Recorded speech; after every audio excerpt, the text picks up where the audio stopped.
un repaso muy chiquito de axiomas de congruencia. Vamos a empezar. eh, y les pongo en el chat el link del Jamboard, que por ahora solamente para que lo miren. Después les puedo compartir. O sea, me olvidé de ponerlo con privilegios para que lo miren, para que lo puedan modificar si tienen ganas. Y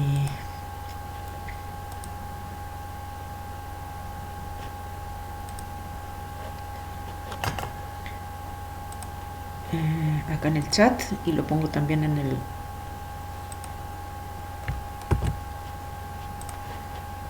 WhatsApp. Así. Bien. Entonces, vamos a compartir el Jamboard.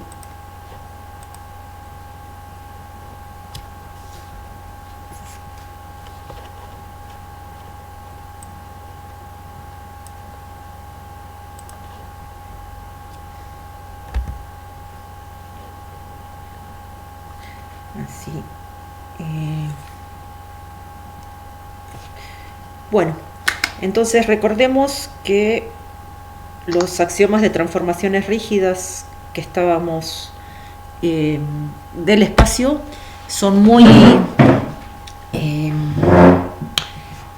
acordes a lo del... Es como una buena generalización de los del plano, ¿no? Lo que se agrega es, bueno, en principio las transformaciones rígidas son funciones biyectivas del plano en sí mismo que respetan las relaciones de incidencia y ordenación, y además la composición de transformaciones rígidas es transformación rígida, y la inversa de una transformación rígida es transformación rígida. Es un axioma importante. Y el axioma correspondiente al 7, B del plano, ahora necesitábamos hablar de segmentos congruentes, uno metido dentro del otro, segmentos que se corresponden por una transformación rígida y queda uno dentro del otro, son el mismo segmento. Ángulos planos que se corresponden por una transformación rígida y mantienen el mismo vértice, y el sector angular de uno está contenido o contiene al sector angular del otro, son el mismo ángulo. Y agregamos los ángulos diedros. Si tenemos dos ángulos diedros que comparten arista y uno es la imagen de otro por una transformación rígida, y además ahí está Aldana que quiere entrar y tengo que achicar la pantalla.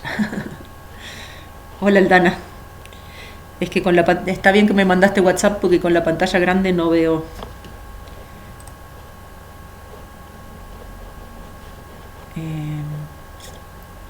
Entonces, a ver. Ahí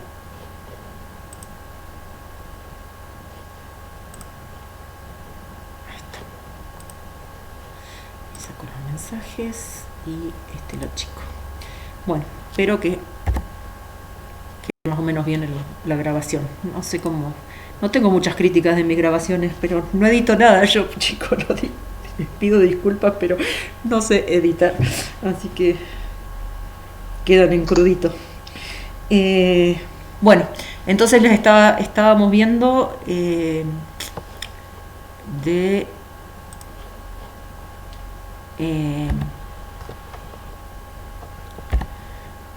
los axiomas de transformaciones rígidas, que el que se correspondía con el 7 del plano, que acá creo que es 9, agrega la cuestión de los ángulos diedros, ¿sí? Si dos ángulos diedros tienen la misma arista y uno es el transformado de otro por una transformación rígida, pero además el sector angular de uno queda contenido o contiene al sector angular del otro, terminan siendo el mismo diedro, o sea, son diedros iguales.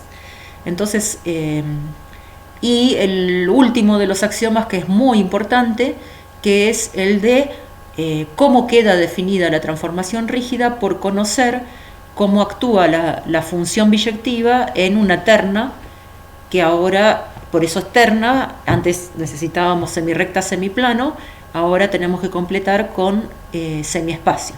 Entonces tenemos una terna semirrecta, semiplano, semiespacio, que le ponemos, que se transforma en otra semirrecta, otro semiplano y otro semiespacio.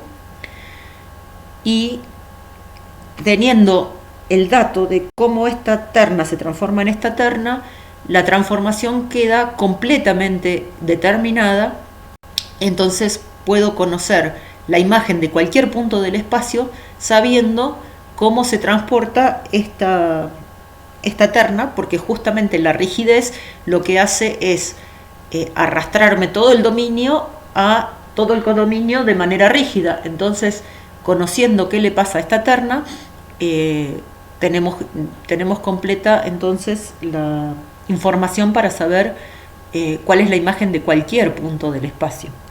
Recuerden una cosa muy importante con respecto a las ternas, es que el semiplano tiene borde la recta que contiene la semirrecta A, y el semiespacio tiene borde, o sea, su frontera es el plano que contiene el semiplano de borde recta A. Y lo mismo entonces con la recta de llegada. Esta terna semirrecta, semiplano, semiespacio no son cuestiones aisladas. Este está determinado por este y este está determinado por este, ¿sí? Otra cuestión que vimos la vez pasada y que no sé si hemos trabajado demasiado, pero lo van a ver más durante las prácticas probablemente, es la cuestión de la orientación. Una transformación rígida tiene dos opciones: preserva orientación o no preserva orientación. Y entonces cuando las dos ternas tienen el mismo signo, entonces se dice que la transformación rígida preserva la orientación. Si la terna de partida y la terna de llegada tienen distintos signos, no preserva orientación. Para estudiar el signo de una de estas ternas, lo que se hace es apelar a una convención y ponerle signo positivo usando la regla de la mano derecha o el triedro izquierdo o la regla del tirabuzón, que también pueden recordar que cuando uno dibuja los ejes cartesianos en el espacio, este es el eje X, acá está el eje Y y este es el eje Z. Esta orientación que se elige para dibujar en el espacio tiene orientación positiva, entonces se pueden acordar que la tienen que recorrer en este sentido. O sea, el tirabuzón que se dibuja permite pasar de X hacia Y e ir subiendo, ¿sí? Entonces esas son formas de recordar a cuál terna se le asigna orientación positiva. Y por ejemplo, si hago el eje este y miro la terna X, Z menos Y, esa tiene orientación, o sea, X menos Y, Z, esa va a tener orientación negativa porque es como que puso un espejo en el plano XZ que hace que la orientación X y Z y la orientación X menos Y, Z sean de distintos signos, ¿de acuerdo? Entonces, eso es más o menos repaso de lo que estuvimos viendo, y el comienzo de hoy creo que ya estuvieron charlándolo un poco con los ejercicios de la práctica que se estuvieron haciendo, porque ya habíamos puesto la definición de congruencia, que dos conjuntos son congruentes cuando se corresponden por una transformación rígida. Es muy importante que la relación de congruencia es una relación de equivalencia, o sea que es reflexiva, toda figura es congruente consigo misma. El hecho de que F se transforme por T en F' y que la inversa de una transformación rígida sea también transformación rígida, me muestra que F' la puedo transformar en f mediante t a la menos 1, entonces eso me permite usar y demostrar la simetría, ¿sí? Entonces, y para estudiar la transitividad, ¿sí? Lo que se usa es la composición de funciones. Para pasar de f a f' uso t, para pasar de f' a f uso t1, y entonces para pasar de f a f segunda uso la composición de t compuesta con t1 y obtengo a f segunda como imagen de f. Entonces tenemos importante esta cuestión de que es una relación de equivalencia, y qué consecuencia importante traía saber que una relación es relación de equivalencia. ¿Se acuerdan? Un teorema importante de álgebra 2 probablemente. Capaz que no vieron álgebra 2 todavía. Pero bueno, la están cursando. ¿Vieron ya relaciones de equivalencia? Bueno. Igual el teorema importante es el de las particiones, ¿no? Toda relación de equivalencia produce una partición del conjunto en el cual está actuando esa relación de equivalencia. Y fíjense entonces acá que dos figuras que son congruentes van a estar en la misma clase de equivalencia, ¿sí? Entonces acá vamos a tener infinitas clases de equivalencia porque cada figura es congruente con otra, ¿sí? Y con muchas más, porque ahí se pueden hacer un montón de transformaciones rígidas, pero lo bueno es que podemos reconocer que cosas congruentes, por ejemplo, ustedes están viendo en la pantalla algo prácticamente congruente con lo que yo estoy mostrando. ¿Por qué dije prácticamente? Porque puede haber un problema más bien de semejanza, ¿no? Porque el tamaño podría no ser igual, pero en general lo que ustedes están viendo en la pantalla mantiene la forma de lo que yo estoy dibujando en la tablet y lo que muestro en la pantalla, ¿sí? No son congruentes porque el tamaño puede ser que no sea el mismo, pero podemos poner en una misma clase de equivalencia a mi pantalla con la pantalla de ustedes, capaz que mediante semejanzas en vez de transformaciones, pero bueno, todavía no las vimos las semejanzas. Podríamos haber visto semejanzas en el plano, que no lo hicimos porque tiene que ver con poder medir, y no nos metimos a medir todavía en esta materia. Por eso me interesa que avancemos un poquito con esto de las transformaciones rígidas en el espacio, para tener tiempo de desarrollar bien todo lo que es medida, que vamos a hacerlo este año juntos entre plano y espacio. Bueno, la observación 2 dice que la relación de congruencia es invariante por transformaciones rígidas. Esto significa que si tengo dos figuras congruentes, sus imágenes resultan también congruentes entre sí, y en realidad significa que las cuatro son congruentes, porque A es congruente con la transformada de A, B es congruente con la transformada de B. Entonces, una forma de demostrar esta observación es usando transitividad, que se probó en la observación 1, y la otra forma es hacer la composición de funciones que me permite pasar desde T de A a T de B usando lo que haga falta, que lo que hace falta es cómo llamar a la transformación que hace corresponder A con B, ¿sí? Entonces, si yo compongo T y F de cierta manera, puedo pasar desde T de A hasta T de B, y entonces demostrar que es cierto lo que dice esta afirmación, que la relación de congruencia conserva, que las transformaciones rígidas conservan la congruencia. Vamos a pasar entonces a la siguiente observación respecto de la congruencia, que es la de poder mantener las propiedades de las transformaciones rígidas del plano para cualquier plano que dejen fijo las transformaciones rígidas del espacio. Entonces es importante que se puede restringir una...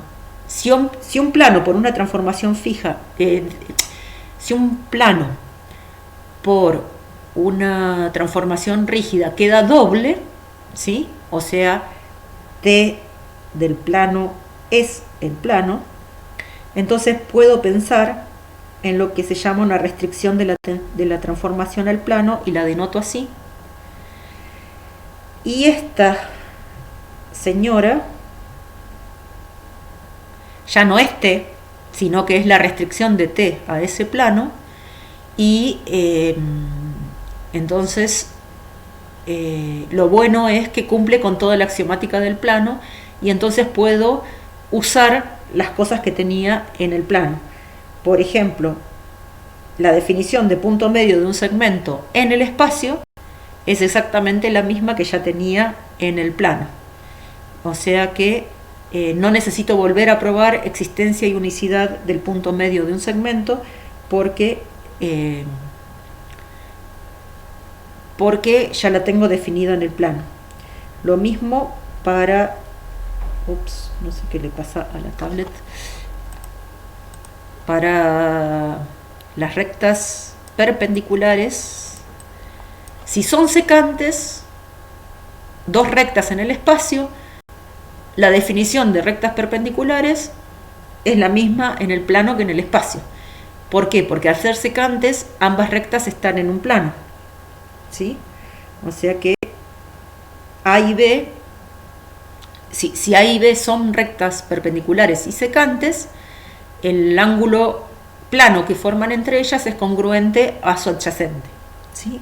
Entonces, esto es importante hacer la aclaración de que siguen funcionando estas cosas, porque ahora enseguida vamos a demostrar un primer teorema donde vamos a hacer uso de estas cuestiones en el plano, se pueden seguir usando, ¿sí? Y acuérdense que ya teníamos rectas paralelas en el espacio, ¿sí? Que teníamos que agregarle a la cuestión de que la intersección de rectas paralelas es vacía, el hecho de que son coplanares, porque en el espacio nos pasa que tenemos rectas con intersección vacía que no son paralelas, que son las rectas alabeadas, ¿sí? Entonces es importante saber que para las rectas paralelas tenemos que pedir además que son secantes, ¿sí? Además de intersección vacía. Otras definiciones que las podemos copiar y que y demostramos cosas en el plano tienen que ver con la distancia, en realidad no con distancia, sino con equidistar, que dos puntos equidistan de un tercero cuando los segmentos que forman con ese punto, AM y MB, son congruentes. Entonces, esto nos permite definir triángulo isósceles, triángulo equilátero, también circunferencia en un plano, y también en el espacio la esfera, porque el conjunto de todos los puntos que equidistan de un cierto punto O ahora se llama esfera y tiene la propiedad, ¿no?, de que es una figura en el espacio.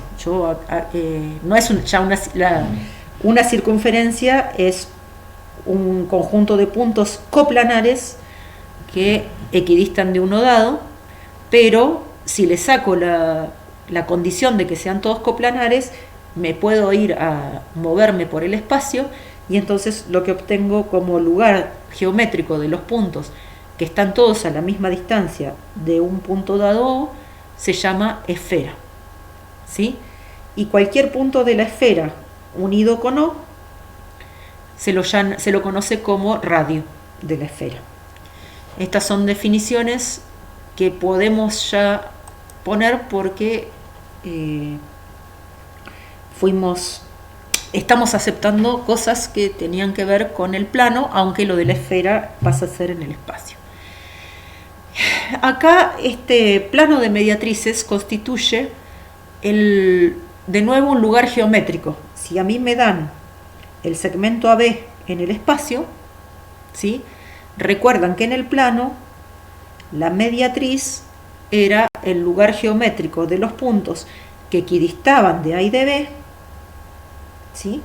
O sea, si un punto M está a la misma distancia de A que de B, ese punto pertenecía a la mediatriz, y la otra forma de definir la mediatriz era la perpendicular al segmento AB que pasa por su punto medio, ¿sí? No tendría que haber puesto M a este punto, le voy a poner P,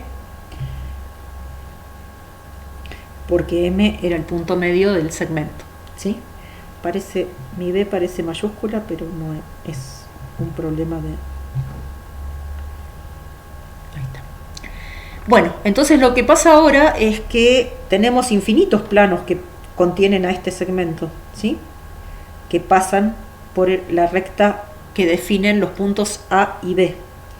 Entonces, por cada segmento, por cada plano de esos que contienen a la recta que determinan A y B, hay un plano, y en cada uno de esos planos va a haber una mediatriz incluida. Entonces tenemos infinitas mediatrices para un solo segmento. Lo bueno es que esas mediatrices están todas en un mismo plano, ¿sí? Y eso es lo que dice el teorema. Dados dos puntos A y B del espacio, el conjunto de puntos que equidistan de los mismos es un plano. Y este plano contiene a cualquier mediatriz del segmento AB que esté contenida en un plano que contiene al segmento AB. ¿De acuerdo? Entonces acá yo les hice un GIF en lo siguiente. A ver si se ve, se mueve, sí. ¿Ven? Hice con GeoGebra para entender un poquito de qué se trata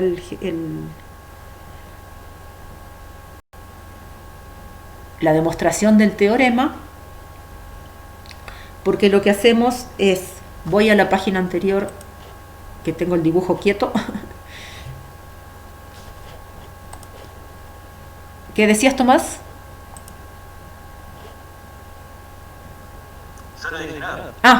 Me pareció escuchar una voz masculina, por eso. Perdón. Vamos entonces con la demostración del teorema. Me va a quedar un poco chico lugar para contarles todo, pero porque dejé más lugar en la siguiente, pero acá en esta que está quieta quiero no se ven muy bien los puntos, pero acá está este es A y este es B, ¿sí?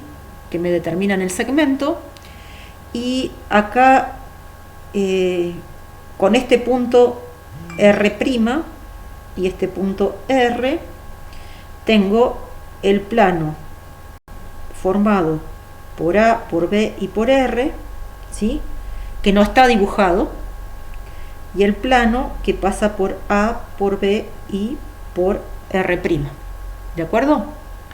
Entonces, la roja es, a este lo voy a llamar pi', y a este lo voy a llamar pi. ¿De acuerdo? Entonces, acá en el plano formado por A, B y R va a estar la mediatriz que voy a llamar A sub pi. Acá estoy tratando de usar la misma notación que está en el apunte, ¿sí? Y acá está A sub pi prima. Entonces, A sub pi es una recta, que es la mediatriz del segmento AB en el plano pi. Y A sub pi prima es una recta, que es la mediatriz del segmento AB en el plano ABR', que lo llamamos pi'. Si quiere le pongo poner una prima más también a A para que nos distinga que son distintas son rectas, ¿sí? Esta y esta. Entonces vamos al segmento de la app.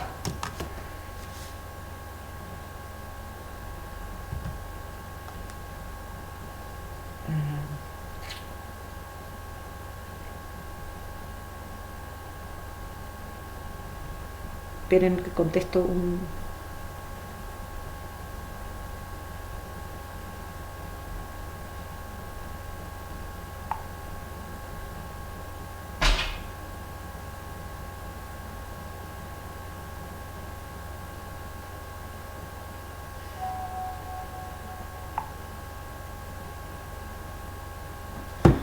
Bueno, ahí tenemos la app y lo que quiero que vean ahí es que armamos dos triángulos, el ARR', ¿sí? Se tienen que ir a fijar a la diapo anterior por ahí, y el BRR', ¿sí? Son los que están en marroncito en el GIF que está girando, ¿de acuerdo? Entonces, fíjense qué pasa. Cuando miramos estos triángulos, resulta que AR es congruente con BR. ¿Por qué? Porque están en el plano pi contenidos y MR es la A sub pi, la mediatriz que habíamos dicho. Entonces, R equidista de A y de B. Como R pertenece a la mediatriz, equidista de A y de B. ¿De acuerdo? Y lo mismo pasa con AR' y BR'. ¿De acuerdo? Porque están en el plano pi' y R' pertenece a la mediatriz del segmento AB en ese plano. Y después tenemos que RR' es congruente consigo mismo. Entonces, cuando comparamos estos tres triángulos, resulta que estos dos triángulos, los tres lados de los dos triángulos, estos triángulos resultan congruentes. Entonces, acá es lo que tenemos, que estamos usando un resultado del plano entre dos triángulos que no están en el plano.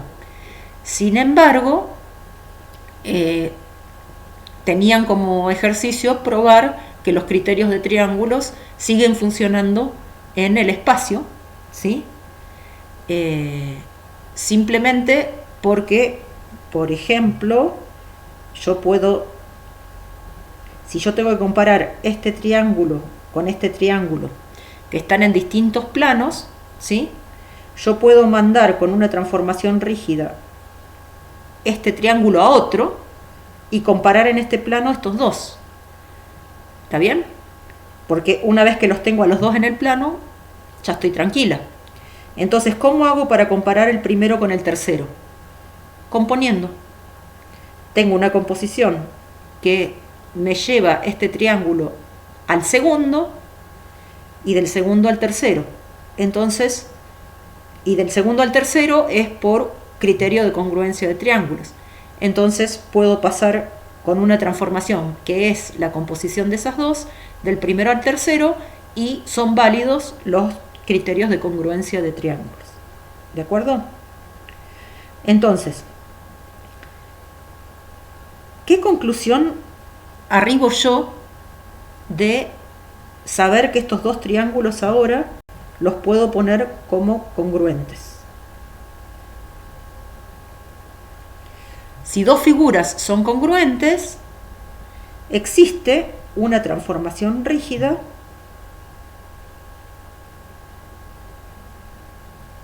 ¿sí? Si dos figuras son congruentes, tenemos entonces ahora que ARR' triángulo es congruente con BRR' triángulo, ¿sí? Entonces existe una T tal que me lleva una figura en la otra, respetando las congruencias de las cosas, ¿sí?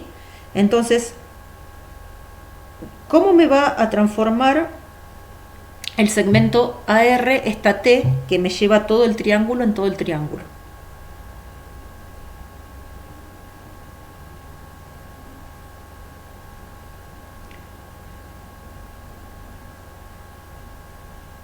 La clave está en ver qué le pasa al segmento RR'. Volvamos para atrás. 2 más atrás. A esta que teníamos los dibujitos acá. Fíjense que estamos tratando de comparar este triángulo, ¿sí?, con este triángulo. Y si miramos bien, el plano este que está dibujado en celeste constituye el espejo de esos dos triángulos. ¿Se ve? Sí.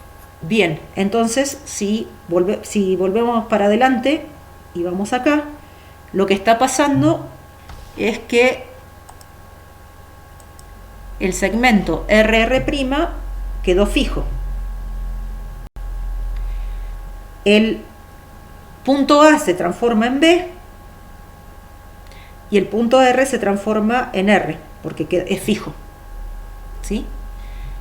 Y al segmento BR le pasa al revés.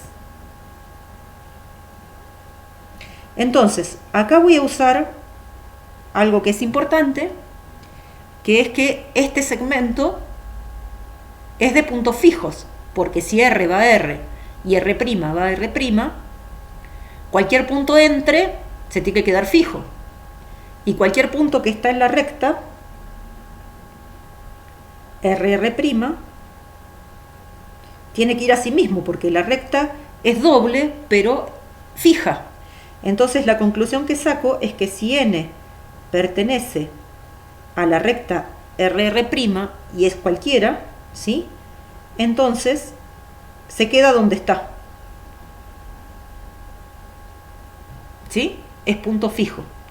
¿Y eso de qué me sirve? Vuelvo para atrás 2 diapos, porque el problema tendría que haber puesto, capaz que puedo hacer eso, copiar el dibujito en la que no se mueve, porque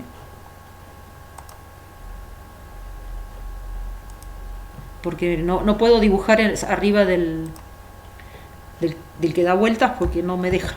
Así que ahí está. Pero acá una sola para atrás ahora quedó. Entonces fíjense que lo que estoy mirando es, ahora agarro un punto N que está en la recta RR'. Y entonces cuando le aplico T a ese N, tiene que quedar fijo, porque este segmento quedó fijo. Entonces, por el axioma, el primer axioma que mantiene las propiedades de incidencia y de ordenación, toda la recta RR' tiene que quedar fijo, ¿sí? Pero R era un punto cualquiera, R' era un punto cualquiera, y lo que estoy probando es que esta recta queda fija, pero si R' en vez de ponerlo ahí, lo ponía acá, lo que estaría probando es que otra recta que une un punto de la mediatriz verde con un punto de la mediatriz roja también va a quedar fija por esto, ¿sí? Porque en realidad ya sabemos, pero no lo estamos usando en este teorema, que tenemos una simetría plana ahí que está funcionando, ¿sí? Que el plano MRR' está funcionando como un espejo. Pero lo que me está importando es que cualquier punto que yo tome ahí en ese plano celeste, yo puedo trazar una recta que corte a las dos mediatrices y puedo usar la demostración de los triángulos mostrando que esa recta queda fija. Entonces lo que estoy viendo es que ese plano, el plano R M, que M era el que estaba acá, es de puntos fijos. Pero además contiene a cualquiera de las mediatrices, porque estas mediatrices eran cualesquiera. ¿Se entiende? Entonces lo que estoy probando es todo lo que me pedía el teorema, que era que este plano celeste contiene a las mediatrices del segmento AB, ¿sí?, correspondiente a cualquier plano en los que el segmento esté incluido. Y esto tiene que ver, esta demostración funciona porque la mediatriz verde y la roja son cualquiera, y lo que estoy mostrando es que cualquier punto del plano me queda fijo cuando uso, o sea, cualesquiera dos que use, siempre estoy determinando el mismísimo plano. Entonces, lo que estoy demostrando es que ese plano pi, el plano pi no, el plano RR'(M) es un plano de puntos fijos. Y cualquiera de esos puntos que está ahí equidista de A y de B. Porque al ser fijo, o sea, si N pertenece a ese plano que lo puedo llamar omega, al celeste, a ver, estoy escribiendo en una que ustedes no están viendo, acá. Si tengo un punto N que pertenece a ese omega, que es el plano MRR', ¿sí?, lo que está pasando es que N es fijo. Entonces lo que está pasando es que T de omega es todo omega, pero lo más importante es que este N tiene la propiedad de estar en el plano omega y de equidistar de A y de B, porque al ser fijo para T y T intercambiar A con B, lo que hace es que los segmentos AN y NB sean congruentes. Y eso me da que pertenece a este plano que estoy armando con el teorema. ¿Se entiende? Sí. Bueno, es un poco vueltero porque además usamos cosas del plano que no están tan fáciles de mirar, pero tiene como corolario este teorema que todas las perpendiculares a una recta A que pasan por un punto A de una recta A están en un plano. O sea, lo que me están dando es la recta A y marcadito un punto A en este. ¿Sí? Entonces, habíamos dicho que rectas perpendiculares a A tenían que ser coplanares con A. ¿Sí? Entonces, de lo que estoy hablando es de planos que pasan todos por la recta A, y en cada uno de ellos trazar la perpendicular correspondiente a A. ¿Sí? Entonces, lo que va a suceder es que todas esas perpendiculares están en un mismo plano. Pero ¿no les suena que recién, además por eso es corolario, que recién probamos algo con todas las perpendiculares? Porque ¿qué sabíamos de las mediatrices? Que en cada uno de los planos que contiene el segmento AB hay una perpendicular que es mediatriz, ¿no? Entonces, ¿cómo puedo usar el teorema anterior para demostrar este corolario?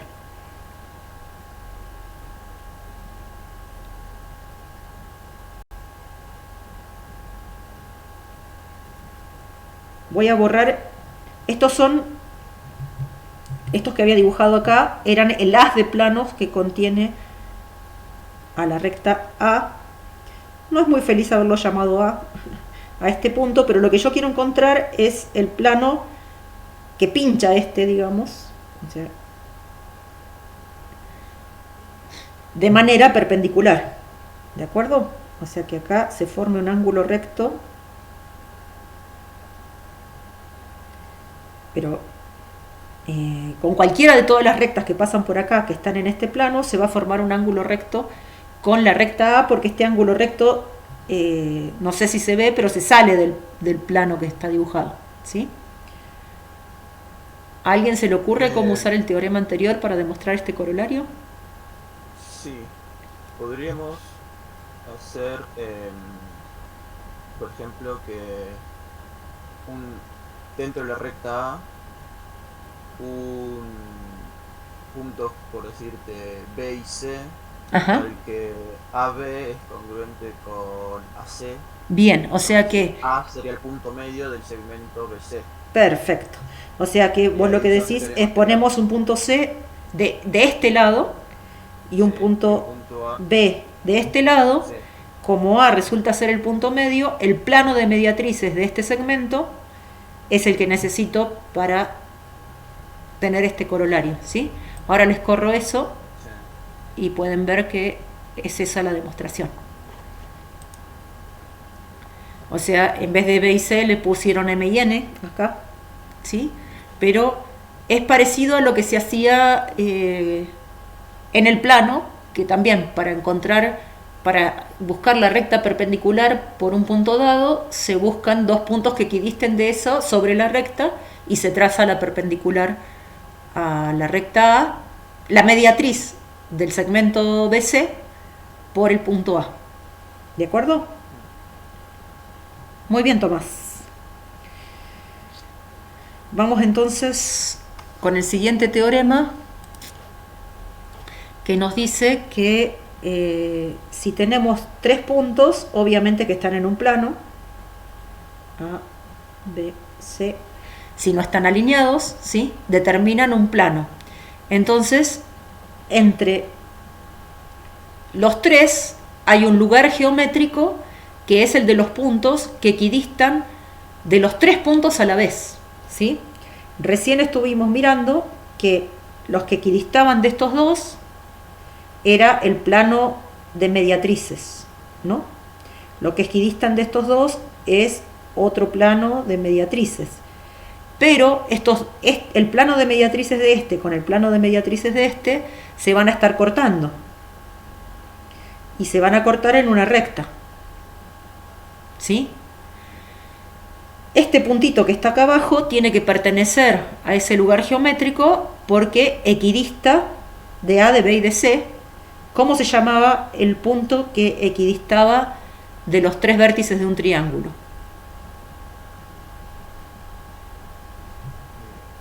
¿Era en el centro? El circuncentro del triángulo ABC El tiene que estar en ese circuncentro. lugar geométrico, pero eh, resulta que ese lugar geométrico es la perpendicular al plano ABC que pasa por el circuncentro de ABC. Pero eso tiene que ver con que los planos de mediatrices se van a cortar en una recta que pasa por el circuncentro. ¿Sí? Después miran bien los detalles en el libro. Pero es medio corolario de lo que habíamos visto recién. Como aplicación de estos teoremas vamos a eh, dar la definición de tetraedro, ¿sí? Que es el poliedro determinado por cuatro puntos no coplanares, ¿sí? Y entonces lo que vamos a intentar buscar y demostrar es que de estos tres puntos que me forman una cara, tengo una recta que equidista de los tres. Pero a esta cara también tengo una recta que equidista de los tres. Y de esta cara también tengo una recta que equidista de los tres. Y de la cuarta cara también tengo una recta que equidista de los tres. Entonces esas cuatro rectas, una por cada cara, se cortan en un punto. Y ese punto equidista de los cuatro vértices. Por eso el teorema dice que si tengo cuatro puntos no coplanares A, B, C y D, hay una única esfera a la que ellos pertenecen, porque lo que alcanza es con demostrar que hay un punto que equidista de los cuatro vértices, ¿sí? Y ese punto que equidista de los cuatro vértices lo vamos a conseguir cortando dos a dos los las, rec las rectas que equidistan de tres de los vértices, ¿no? Pero, y enganchando que si tengo una recta que equidista de estos tres y una recta que equidista de estos otros tres, ¿sí? Donde este no es tan común, O sea, estos dos que marqué abajo pertenecen a distintos planos con respecto a estos dos, ¿no? Pero como cada una de las rectas de esas dos caras equidistan de 3 de los vértices, en particular equidistan de los dos que están compartiendo, ¿sí? Entonces no queda otra que esas dos rectas se estén cortando, porque tiene que haber un punto que en el plano de esta cara equidiste de estos 3 y un punto que en el plano de esta cara equidiste de estos 3. Entonces esas dos rectas se van a estar cortando en un punto que equidista de los dos que son comunes. Y entonces ahí puedo decir entonces que existe un punto en el cual que equidista de todas las caras, ¿sí? Y eso me determina una esfera, porque si tomo ese punto con cualquiera de los vértices, eso va a ser el radio de la esfera que necesito para mostrar que 4 puntos en el espacio, siempre no coplanares, siempre pertenecen a una misma esfera. Bueno, creo que la siguiente no la voy a necesitar porque no lo miran del libro la demostración, ¿sí? Y acá entonces, dado el teorema que acabamos de demostrar, el corolario, ¿sí?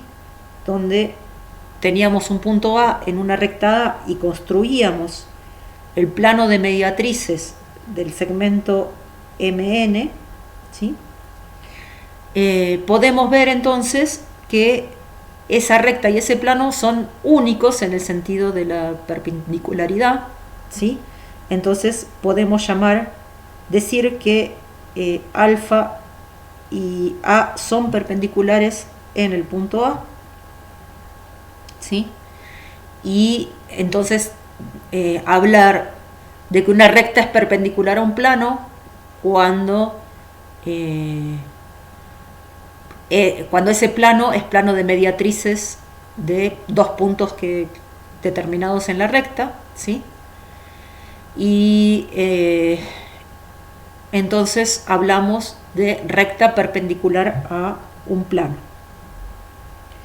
Acuérdense entonces que tenemos definido hasta ahora rectas perpendiculares como rectas secantes, ¿sí? Que son perpendiculares en el plano que las contiene, y ahora tenemos una recta que es perpendicular a un plano donde esa recta no está contenida en el plano. ¿Está bien? O sea, no puedo meter todo esto en un mismo plano porque esa recta pincha al plano. ¿Está bien? Lo atraviesa. Entonces ahí hablamos de perpendicularidad entre recta y plano. Y entonces tenemos ahora el teorema de que hay por un punto del espacio, ¿sí? Pasa y si yo tengo un punto P y un plano alfa,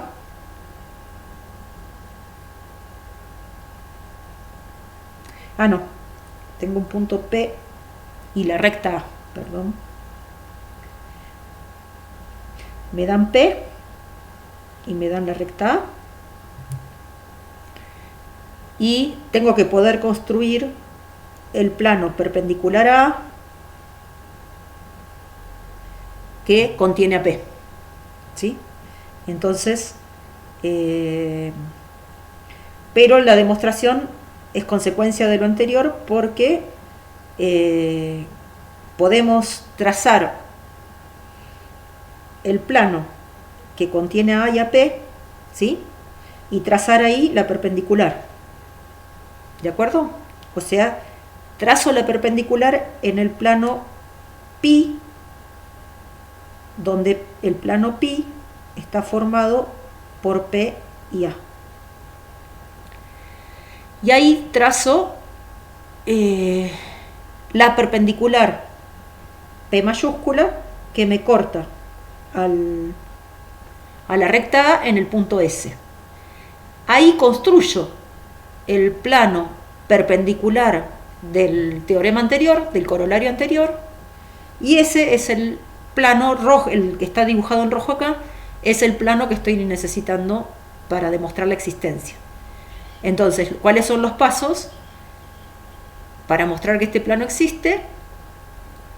Tengo el punto P y la recta A, construyo el plano pi, construyo la recta perpendicular a A por el punto P en ese plano pi, y eso me da un punto S en A que me permite usar el teorema anterior y armar el plano que es perpendicular a A y contiene a P. Me parece que Marce está pidiendo entrar. Ahí está. Hola, Marce. Hola, buenas. Sí, ya estoy casi terminando con la teórica, pero falta el teorema que lo vamos a charlar un poquito la La demostración. demostración, y la vamos a ver bien como repaso en la clase del jueves, ¿de acuerdo? Acá lo que vamos a definir, una vez que tengamos asentado este teorema, es rectas alabeadas en el espacio perpendiculares, ¿sí? Entonces, cuando digamos rectas perpendiculares y nada más, estamos hablando de rectas secantes. Pero vamos a tener el caso de rectas perpendiculares alabeadas, que siempre hay que decir la palabra alabeada si uno quiere trabajar en esto. ¿Cómo serían las perpendiculares alabeadas? Por ejemplo, la recta que contiene a la arista esta del cubo con la que contiene a esta otra arista del cubo, ¿sí? Esas dos rectas que dibujé ahí son alabeadas porque están en planos diferentes, ¿sí? Están contenidas en planos paralelos no coincidentes, entonces son alabeadas porque los planos tienen intersección vacía. Pero lo que está pasando es que una está contenida en un plano, o sea, la recta de abajo está contenida en este plano verde que dibujé, perpendicular a la otra arista, ¿se ve? Entonces, acá se da una relación simétrica entre estas dos rectas. El teorema dice, si una recta está contenida en un plano perpendicular a otra, si dos rectas alabeadas son tales que hay un plano que contiene a una perpendicular al otro, ¿sí? También existe un plano, y ahí lo voy a dibujar en amarillo o en negro, que capaz que se ve más. Fíjense que existe, lo que dice el teorema es que existe este plano negro que contiene a la segunda, a la que pinchaba antes, pero es perpendicular a la primera, a la que antes estaba contenida. Esto nos da entonces como una relación simétrica entre las dos rectas, donde cada una de ellas está contenida en un plano perpendicular a la otra. Y esto me permite entonces definir rectas alabeadas perpendiculares. Este teorema entonces, ¿en qué consiste? En partir de la hipótesis de que tengo un plano que contiene a una de las rectas alabeadas y es perpendicular a la otra, y construir el otro plano que contiene a la segunda y es perpendicular a la primera. ¿Se entiende? Entonces, ahí lo que veo es que voy a tener dos rectas perpendiculares, pero alabeadas. Si yo de alguna manera me fijo, algo que está pasando acá es que si yo dibujo una paralela a la que dibujé primero, que resulta secante a la segunda, ahí sí veo bien que estas dos se están cortando con un ángulo recto, ¿sí? Entonces, entre esta y esta, es como que se mantiene el mismo ángulo, porque estas dos son paralelas, ¿se entiende? Entonces tiene sentido de hablar de perpendiculares alabeadas, porque si bien no están en el mismo plano, cuando yo uso una paralela secante a una que pasa por la otra, ahí resultan perpendiculares coplanares. No directamente, sino a través de la paralela. ¿Se entiende? Y esta relación es simétrica porque podría haber dibujado lo mismo entre esta de acá abajo y esta de acá. Y las que resultarían secantes son las dos de acá arriba. ¿Se ve? Bueno, entonces, para la clase del jueves vamos a empezar repasando este concepto de perpendiculares alabeadas, que en realidad nace de la demostración del teorema. O sea, es correcto dar la definición de perpendiculares alabeadas una vez que uno demostró de que existen, ¿sí? Pero está bueno convencerse también de qué es lo que estoy buscando con este teorema, que no es tan traído de los pelos como realmente parecería, ¿no? Entonces, ahí ya detuve